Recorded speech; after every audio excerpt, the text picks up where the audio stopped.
Thank you. Well, I am somewhat surprised. I am somewhat surprised that my talk was scheduled for this section because it has no direct relation to CP, and but anyway, to some degree. Okay, I will speak on the role of personality resources in physically disabled students of different etiologies facing the adjustment challenge, and I would like first to show you this picture because I represent actually Moscow Higher School of Economics, but this study was made a few years ago at Moscow State University for Psychology and Education. There is an Institute of the Problems of Integrative Education there, and the Laboratory of Personality Development of the Physically Disabled existed there for 3 years. And at that time, we had a unique possibility of studying and comparing the physically disabled and conditionally healthy, so we called them students in their late teens that studied in an inclusive setting at college level and university level at IT department of that university, and over 400 students investigated through those years before this laboratory was closed, and we still keep analyzing and publishing those data that are not yet fully published. So the aim of this study, well, you know that special physical disabilities, that is deficiency of bodily resources, do not necessarily result in maladjustment or in lowering of quality of life. You know, the first presentation today spoke that there were said that there were no differences in meaning of life. Well, and it's confirmed by some other studies. It can be compensated by social and personality resources. We hypothesize that the possession of personality resources is more predictive of well-being than the challenges of psychological adjustment, and we tried to, we're based on personality-focused rather than disability-focused approach, and I will not dwell long on the theoretical models, theoretical background. I have no time for this. Some of the ideas that made the basis of our approach was Alfred Adler's idea of compensation of organic deficits by other resources, Nikolai Bernstein's idea of functional organs involving both bodily and mental structures that can compensate for purely physical deficits, Lev Vygotsky's idea of transformation of socially shared activities into individual ones, and Martin Seligman's idea of the buffering function of personality strength regarding life adversities. And basing on this, I have elaborated a hamper personality development model that is neither normal nor abnormal developmental path. Developmental tasks in this case, they don't differ from what we usually call normal development. So bodily resources are deficitary, but compensatory redistribution to macrosocial, microsocial, and personality resources makes this trajectory quite balanced and reasonable, and challenges in this case are the same as in what we call normal development. Stakes are higher and resources are permanently mobilized. This is the special feature of this developmental trajectory, and this entails both risks and opportunities. So the main idea was that physical disability is not equal to maladjustment, and the latter is not equal to low resources. We expected that personality resources would mediate the relationship between disability and maladjustment. Well, so the classification of resources, some scholars call them assets, that what makes difference for goal attainment. Well, including several groups of resources, bodily resources, our body and everything that is related to its social resources that can be classified to macrosocial resources, that is social and institutional ones, the political and the legal regulations and attitudes, and the creation of supporting environment and all this that works for everyone, for all members of this group, and microsocial or interpersonal resources that refer to interpersonal situation of every special single person. Well, and besides, we have personality resources like character strength, values, and meaning, attitudes. So the resources that every person possesses independent of the social environment, and the deficit of bodily resources, as it is the case in physical disability, can be compensated by other types of resources, and deficit of social resources can be compensated finally by personality resources. So I will present just one piece of that data we collected during that time, so you know that it's not, over 400 students if we are working with physically disabled students. It's not just, it doesn't work just to give them a set of inventories and then to collect them back. It's a very complicated work. Every researcher should sit together with them, phrasing the equation and writing the answer. So just a very long story, so a huge work is behind all this.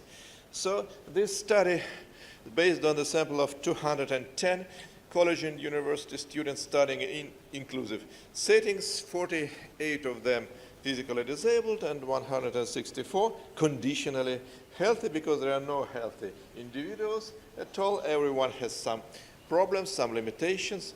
Well, so just the point is that the difference is in their records. So they don't have disability records, and we offer them a battery of personality tests, including the measures of maladjustment, that means the brief version of MMPI, and quite a number of personality variables referring to quality of life and meaning of life, and some number of hardiness and ambiguity tolerance, self-efficacy, mindfulness, social support, coping strategies, post-traumatic growth, and quite a lot. And we also used an aggregate measure of personality resources. Some of the variables selected, they were highly correlated with each other and integrated into a common scale of aggregate personality resources. Okay, first, does health status make much difference? No, it doesn't. Here is the list of variables and the measures of differences between the disabled and non-disabled participants, and only in a few cases it reached some acceptable level of significance. For most of the variables, there are no significant difference between both samples. So, in fact, we have only 3 significant differences in tolerance for ambiguity. That is lower in disabled sample, because it's quite understandable, because they have too much ambiguity, too much uncertainty, and it's difficult for that. Every simple action contains a lot of uncertainty, so they are not much tolerant to it. Well, and a couple of two coping strategies are higher in disabled sample. That says that they elaborate also some spatial resources. Not only some resources are lacking, but some psychological resources are developed in their situation. Second point of results, does maladjustment make much difference? So maladjustment measured by the strain of adaptation mechanisms, MMPI scales. So whether there are some scales that exceed 70 scores, that is usually accepted as the measure of strain of adaptation mechanisms, or the profile is within these limits. You see also very few, you see that health status and maladjustment, their interaction also doesn't make much difference, because very few scales provide significant differences, but you see very interesting interaction on the several of those few scales. That is the measure of hardiness, the important variable that explains the resistance to stress, the capacity of resistance to stress, and the question about the perceived opportunities. So it seems that health status produces opposite effects to maladjustment. That means that in case of normally adjusted participants, non-disabled are higher on those measures, and the situation is absolutely different in case of maladjustment. Maladjustment tends to level the differences between the health status groups. So a very interesting table results on the interaction between aggregate resources and maladjustment. You see that in non-disabled sample, on many scales, on many MMPI scales, there is a significant negative correlation that is to be expected between the aggregate resources and the score on this scale, but this is not reproduced in the disabled sample. There is no relationship between personality resources and maladjustment signs and strain of adjustment mechanisms.